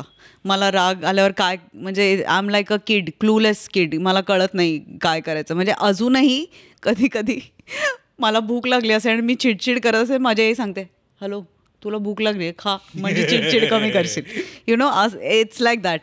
पण राग मला फार, मी आधी खूप शॉर्ट टेम्पर्ड होते, पण मला असं वाटतं मी बरोबर कारणांसाठी चिडते, मी उगाच चिडत नाही. आता खूप ते बदललं आहे. म्हणजे खूप कमी वेळेला पण खूप जोरात राग येतो मला. पण असा काही मेकॅनिझम नाही आहे राग. म्हणजे मला असं वाटतं की to handle every emotion you have to go through it. There is no other way. या अर्थाने काही जण एक्सप्रेस करतात राग, काही जण शांत बसतात, या अर्थाने? No no, full express. मी आत कुठलीही गोष्ट नाही ठेवू शकत. संतुष्टी मांडवलं, फुल एक्सप्रेस. माझ्या आतमध्ये काहीही राहू शकत नाही. म्हणजे जर ते राहिलं तर मला त्याची उलटी होईल एवढं मी आत ठेवू शकत नाही. म्हणजे जर का इथे चाललं असेल तर ते इथे प्रोसेस होऊन लगेच बाहेर यायलाच पाहिजे. There is no other way. म्हणजे ठीक आहे, तुला लोकांना तुझी भीती का वाटते? ओ चांगलं आहे. You know, this is a blessing. ह्याच्यामुळे नॉनसेन्स तुमच्याकडे येत नाही. आणि मला असं वाटतं थोडा एक धाक असला पाहिजे, आणि असलाच पाहिजे तो. मला असं वाटतं की एकतर आम्ही पब्लिक फिगर असल्यामुळे आम्ही खूप अप्रोचेबल वाटतो लोकांना, किंवा खूप फ्री, खूप फ्रेंडली किंवा अवेलेबल वाटतो. तर त्याच्यामुळे मला असं वाटतं की this is a great quality to have. आणि मला खूपच आवडेल की लोकांना माझी भीती वाटत असेल तर. मला घाबरा. I wouldn't change a thing. Valid होतं. I wouldn't change a thing. म्हणजे त्यांनी खूप फायदे आहेत खरं तर. तू एक्सप्रेशनबद्दल बोललीस ना, सो हे खूपच इंटरेस्टिंग आहे. म्हणजे मला जेव्हापासून मी तुझे सिनेमे बघतो, मला मी विचार करतो की मला सईचे सिनेमे का आवडत आहेत. तर त्याचं कारण मला आत्ता बोलता तू बोलताना लक्षात आलं की जे एक्सप्रेशन आहे ते फुल ऑफ हार्ट आहे, ते पूर्ण भरून आहे, असं ते हातचा राखून नाही आहे. म्हणजे हास्य जत्रातला रोल पण ना, आम्ही जेव्हा अशोक मामांशी बोलत होतो तेव्हा ते म्हटलं की विनोदामध्ये फक्त अभिनय नाही महत्त्वाचा, समोरचा माणूस कसा रिॲक्ट होतोय तेही महत्त्वाचं आहे. अँड देन आय रिअलाइज की हास्य जत्रामध्ये तू जेव्हा हास्यरसिक म्हणून हसतेस, ते हसणं किती महत्त्वाचं आहे आणि त्याला काय महत्त्व आहे. आणि ते तू उगाच नाही हसत, तू जेव्हा हसतेस तेव्हा तू ते मनापासून हसतेस, म्हणून आम्हाला हास्य जत्रा एवढं एन्जॉयबल होतं. ह्याच्यामध्ये मी 2 खूप महत्त्वाचे मुद्दे सांगेन. ह्याच्यासाठी मी फुल क्रेडिट चॅनलला आणि आमच्या डिरेक्टर्सना देते. आम्हाला दोघांनाही, पशाजींना पण मला पण, कधीच असं कोणी येऊन सांगितलेलं नाही एक थोडं हसा. जर आम्हाला हसायला येत नसेल तर आम्ही ढिम्म बसलेलो असतो, आम्ही हसत नाही. कधी कधी उलट मीच पशाजींना असं म्हणते, हाय पशाजी, स्माईल. यु नो, त्यामुळे हे खूप मदत करतं की तुमच्यावरती काही प्रेशर नाही आहे की हसा किंवा तुम्हाला हसायला बसवलं आहे. नाही, आम्ही तिथे एन्जॉय करायला खऱ्या अर्थाने हास्यरसिक म्हणून बसलो आहे. आम्ही त्याचा आस्वाद घ्यायला बसलो आहे. आणि हे बंधन नसणं हे खूप महत्त्वाचं आहे. सेकंडली, फ्रॉम डे 1 आम्हाला कधीच कोणी सांगितलं नाही की हे बोला, हे बोलू नका. आम्हाला कायमच असं सांगितलं गेलं की एक्सप्रेस, काय ठेवायचं काय नाही हे आमच्या हातात आहे, बट यू एक्सप्रेस. मला असं वाटतं की असं फ्रीडम जेव्हा मिळतं ना तेव्हा तुम्ही छान फ्लरिश होता. आणि हे फ्रीडम खूप महत्त्वाचं आहे. आणि हे आपल्याला अशा शोजमध्ये खूप क्वचित बघायला मिळतं. आणि आमच्या शोच्या यशाचं गमक कदाचित हेही असावं. This is a part of it. Absolutely. Sameer दादासारखी व्यक्ती समोर असताना अशक्य आहे तो माणूस. And he is blessed. आणि तो ना त्याच्यातली म्हणजे एखादी गोष्ट, एक पंच पडला की दुसरा मी वाजवणार, ही जी ओढ किंवा हाव आहे ना, ती त्याच्यातली संपलेली नाही आहे यार, इतके वर्ष काम करून. आणि दिस इज अ कमेंडेबल क्वालिटी. म्हणजे मी कित्येक ॲक्टर्स असे बघितलेत की सेटवर येऊन पहिला प्रश्न विचारता, आज माझा पॅकअप कधी आहे, ते माझ्या डोक्यात जातात. मला असं होतं की तुम्ही तुमची डेट आहे ना आज, be here, why do you want to go home? तुम्ही काम करायला आलं तर हा काय प्रश्न आहे माझं पॅकअप कधी होणार आज? मला माझं डोकंच फिरतं. तर ह्याच्या कम्प्लिटली ऑपोजिट सगळे आमचे आर्टिस्ट आहेत आणि we are blessed. Who is your favourite actor to work with? म्हणजे तू इतकी वेगवेगळी कामं केलेली आहेत, तर याच्यासोबत किंवा हिच्यासोबत काम करायला आवडतं असं कोण आहे आणि का आहे? मला ललितसोबत काम करायला खूप आवडतं. कारण मी सांगते, ही इज अ गिव्हर. म्हणजे काही लोक ना खूप सिक्युअर असतात, दे गिव्ह यार.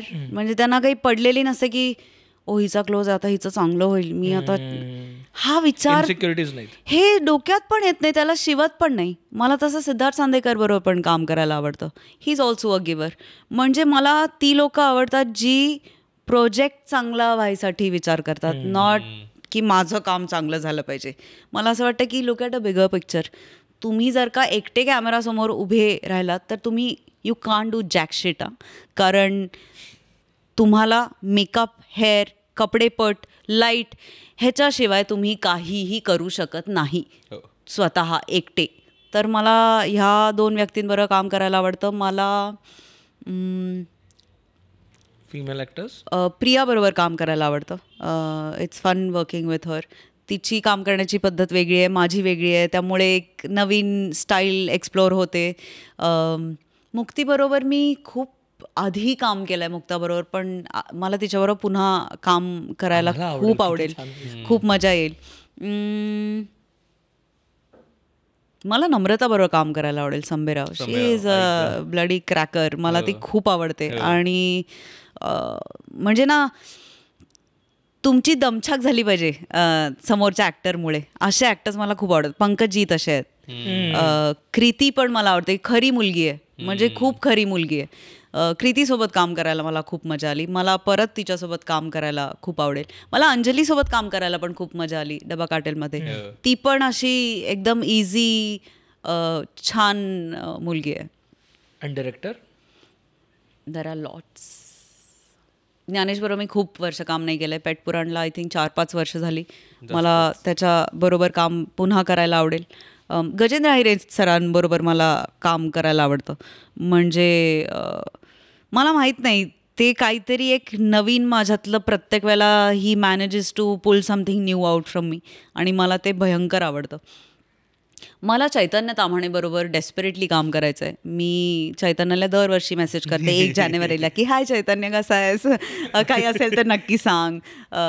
सो मला नागराज मंजुळेंबरोबर मी आत्ताच काम केलं, आणि त्या माणसाला ना ह्युमन रिलेशनशिप्स आणि ह्युमन टेक्स्चर जे कळलं आहे ते खूप कमी लोकांना कळलं आहे असं मला वाटतं. त्यामुळे नागराजबरोबर काम करायला पण मला खूप मजा आली.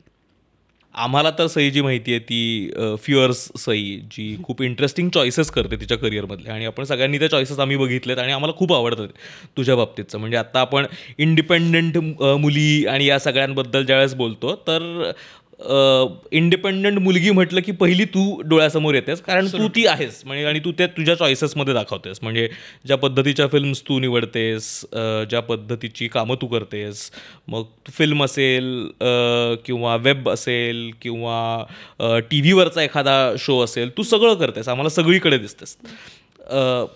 या चॉईसेसबद्दल आपण बोलू शकलो की काय मोटिवेट करतं तुला प्रत्येक वेळेस हे निवडायचे किंवा हे नाही निवडायचे? How do you pick and choose your work?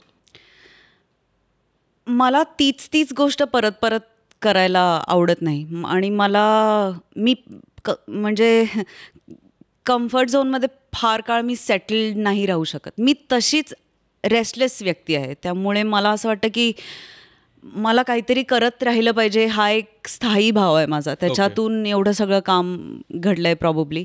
आणि चॉईसेस म्हणाल तर मला असं वाटतं की हे ना सर्वायवल इन्स्टिंक्टमधून आलेलं आहे खूप. की सुरुवातीला होतं की ओके आता ही ऑपॉर्च्युनिटी मिळते का, सोडायला नको आपण घेऊया, सोडायला नको आपण घेऊया.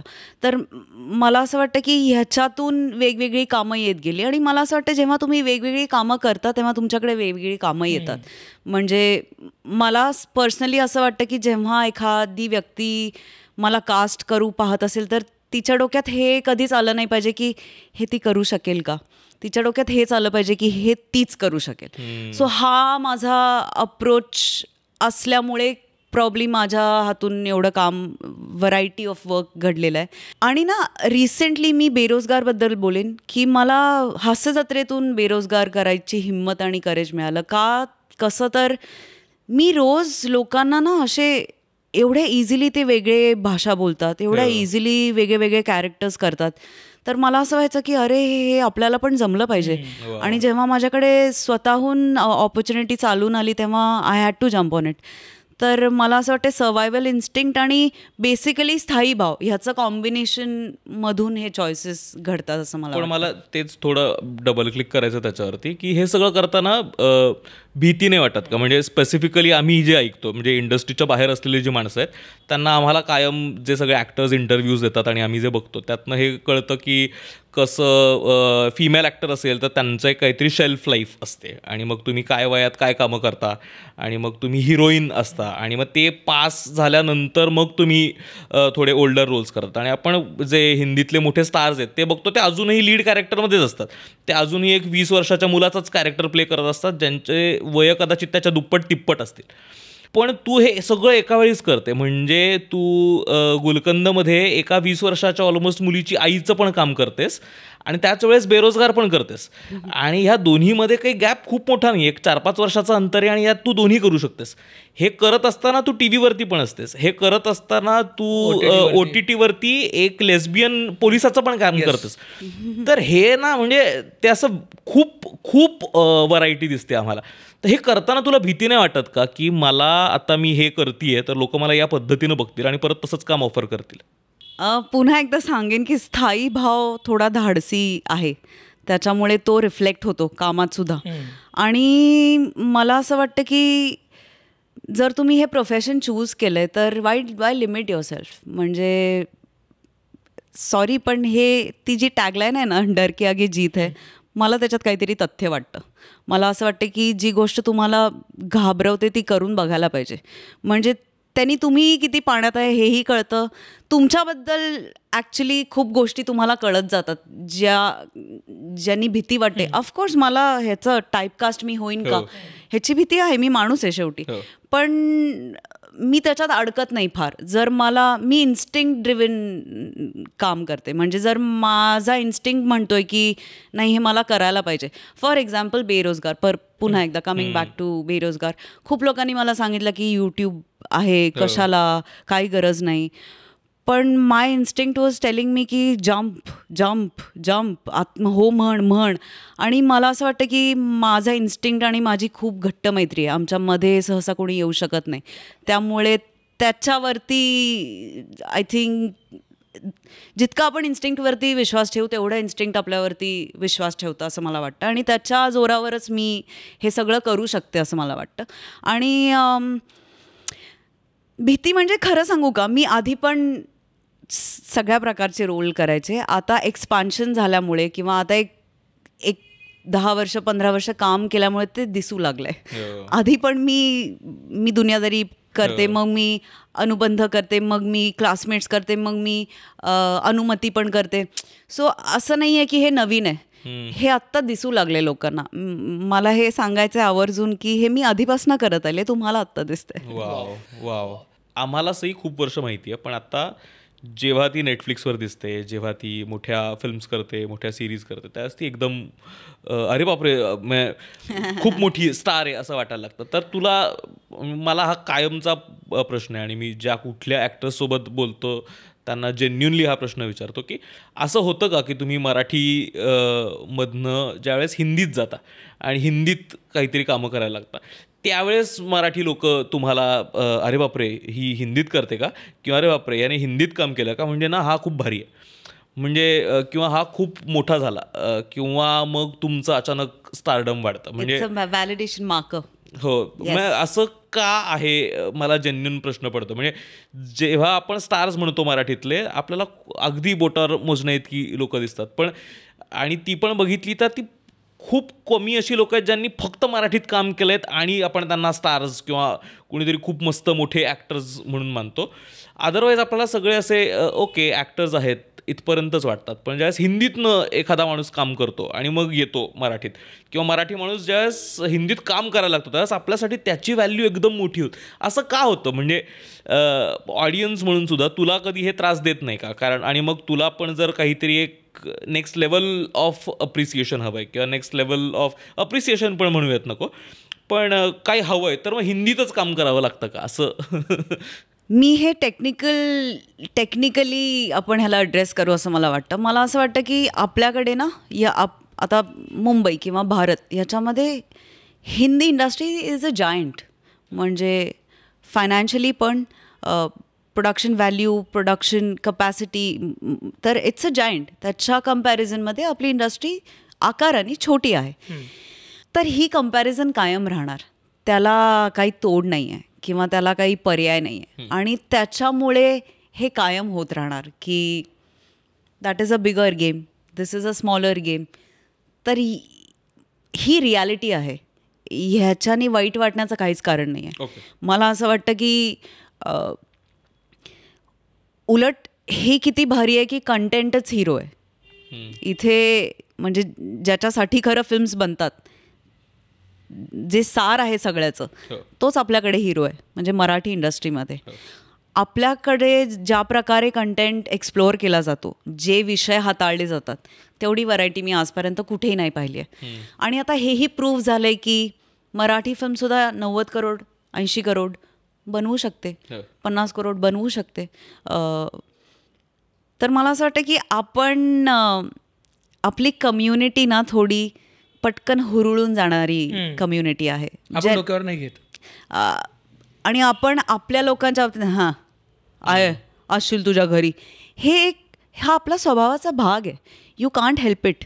तर हे असल्यामुळे मे बी तू म्हणतोयस ते असेल.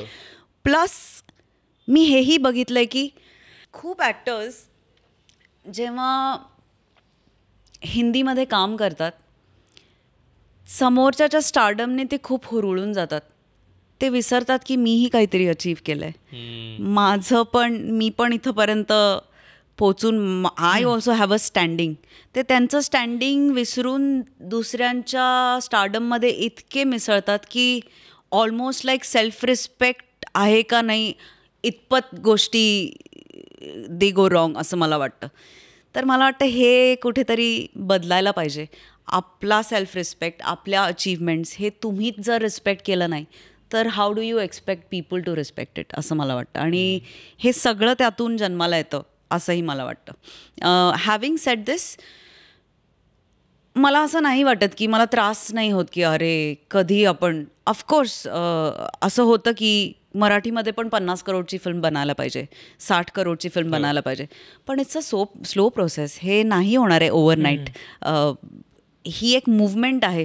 कुठलीही मूव्हमेंट बिल्ड व्हायला आणि ती प्रत्यक्ष एक्झिक्यूट व्हायला अनेक काळ जातो, युग जातात. आणि आपण करेक्ट वाटेला चाललो आहे असं मला वाटतं. आत्ताचंच उदाहरण घ्यायचं झालं तर there are so many new voices. Shivraj आहे, आशिष आहे बेंडे, क्षितिज नवीन फिल्म करतोय, पटवर्धन. मला असं वाटतं these people are going to change something. Sarang आहे. दीज पीपल म्हणजे हळूहळू आपण नवीन दिशांना बघतोय, नवीन व्हॉइसेस येत आहेत.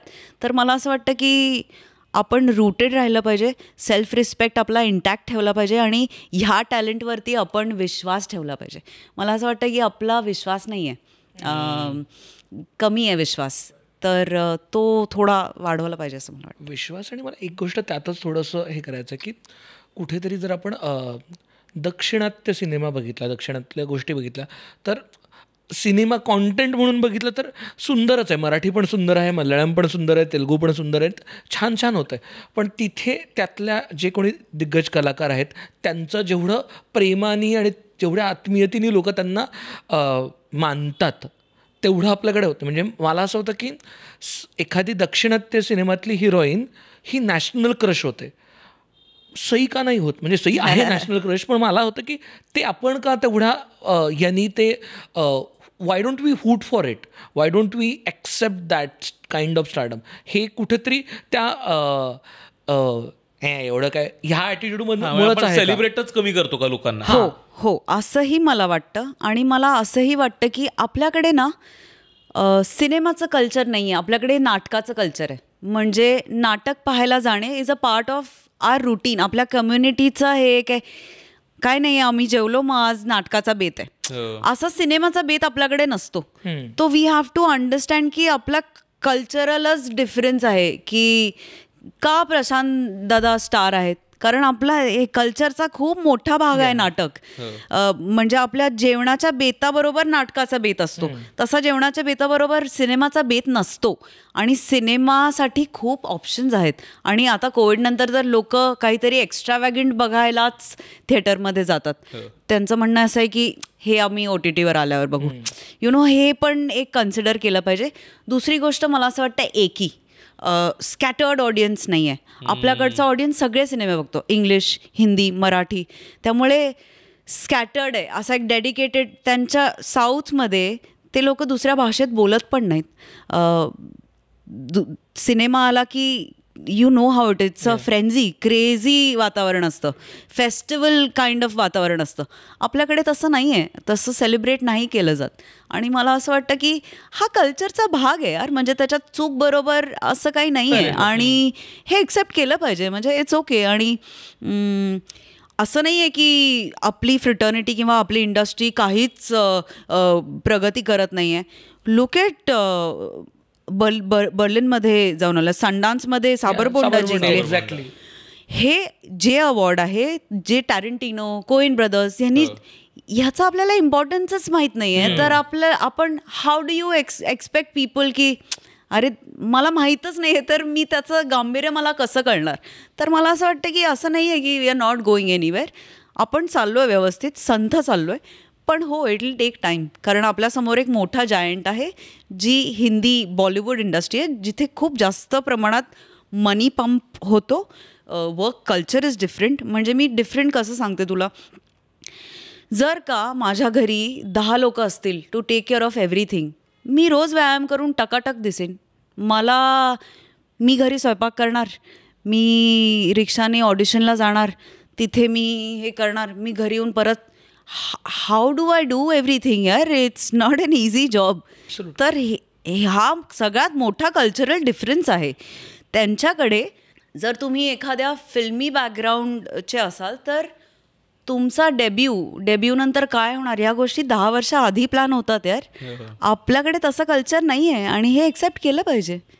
मला do you feel you are at a full circle in a way, कारण साबरबोंडला तू आत्ता म्हणजे इंडिपेंडंट सिनेमाला तू सपोर्ट करतेस, आणि तू जेव्हा चालू केलंस तेव्हा तुला जे काही स्ट्रगल्स होते, यू आर मेकिंग शुअर की आता नवीन येणाऱ्या टॅलेंटला तू इथून सुरुवात केलीस. यू आर मेकिंग शुअर की तू जे नवीन लोक येत आहेत मराठीतून ते इथून सुरुवात करतील, कारण तू त्यांच्या पाठीशी आहेस की फक्त आहे मी पाठीशी, तुम्ही पुढे व्हा.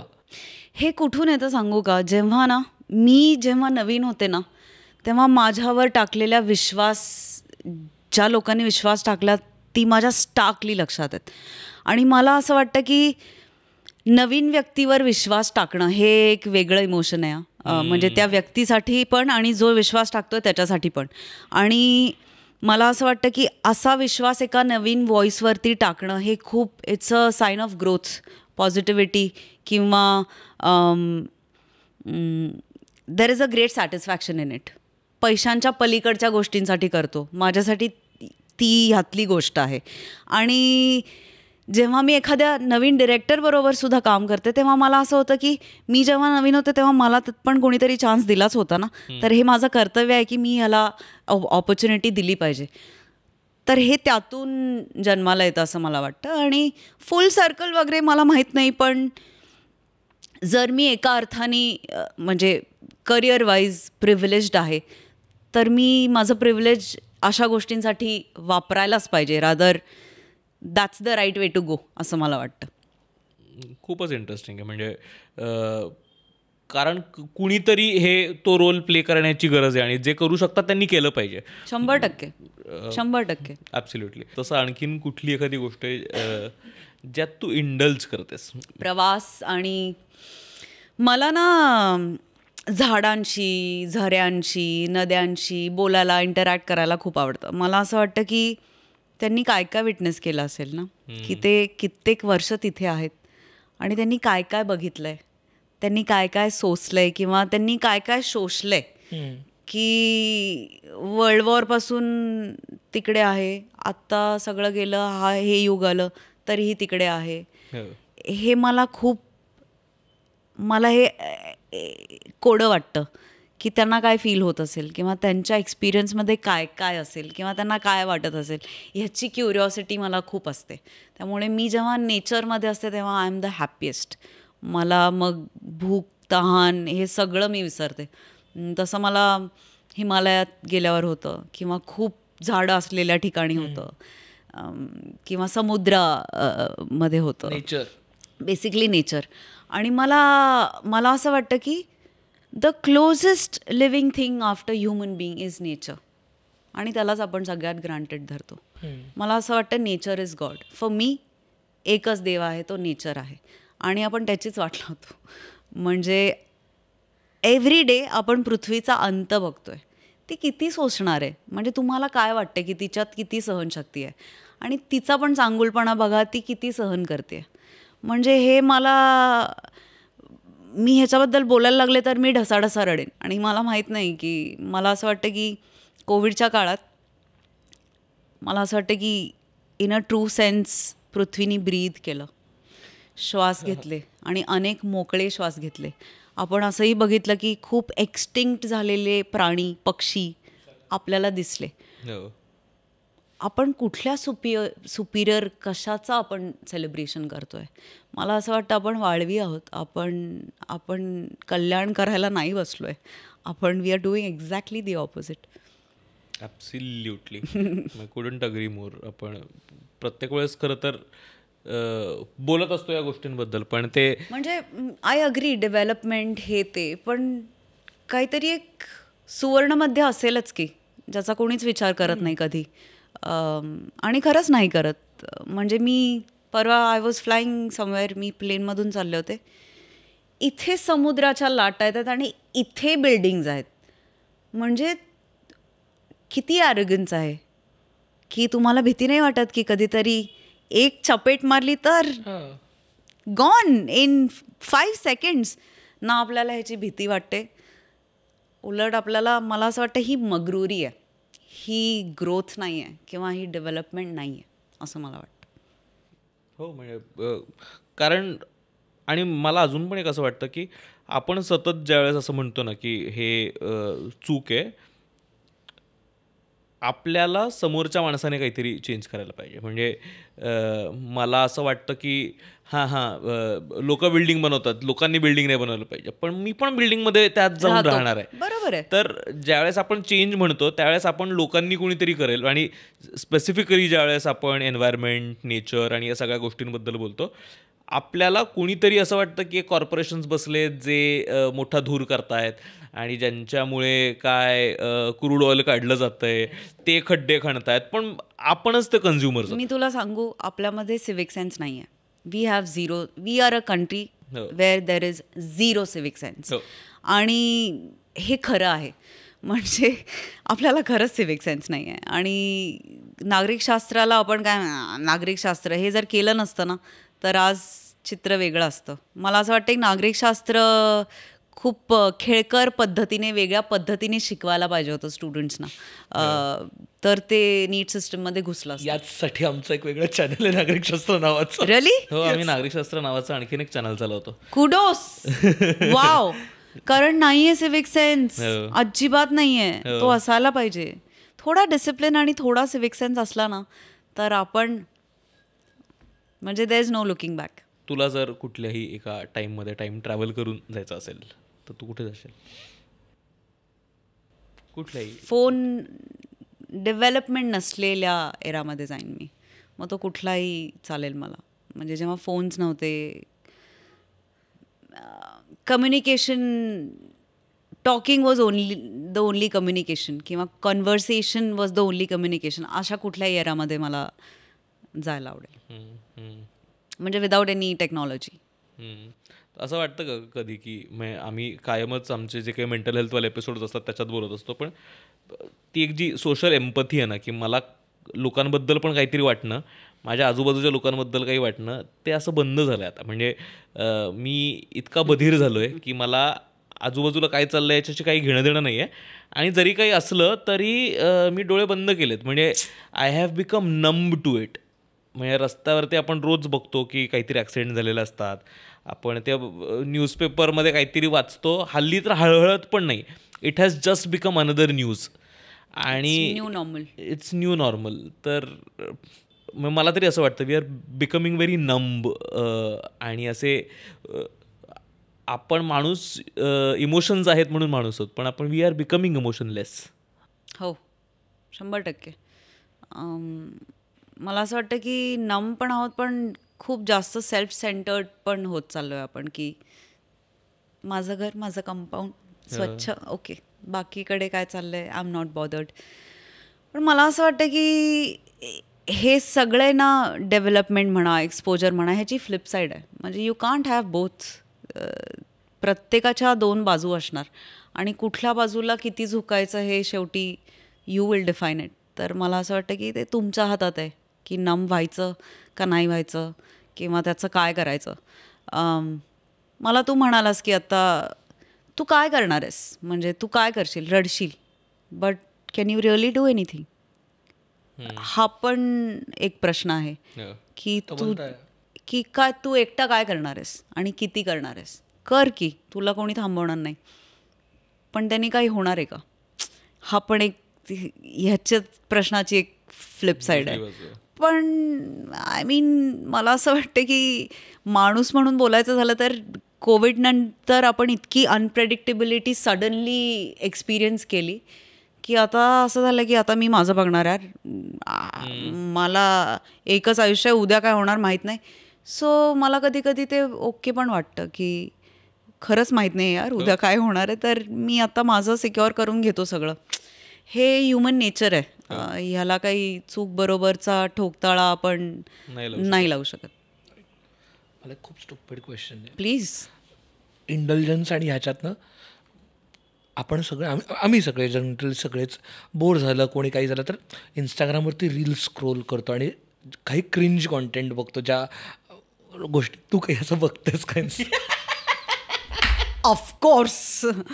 काय बघतेस? माझा अल्गोरिदम हे वायर आहे. आमचा एक ग्रुप आहे ज्याचं नाव आहे डिलीट केलेला ग्रुप. त्याच्यावरती म्हणजे अशक्य कॉन्टेंट असतो आणि काहीही, म्हणजे मला नाही कळत यार की कॅमेरा प्लेस करून तुम्ही लाईक हे कॉन्फिडन्स बळ कुठून येतं की तुम्ही काहीही कराल कॅमेरा ऑन करून. मी बघते क्रिंज कॉन्टेंट आणि हे बघणं हे नॉर्मल वाटतं आता आपल्याला.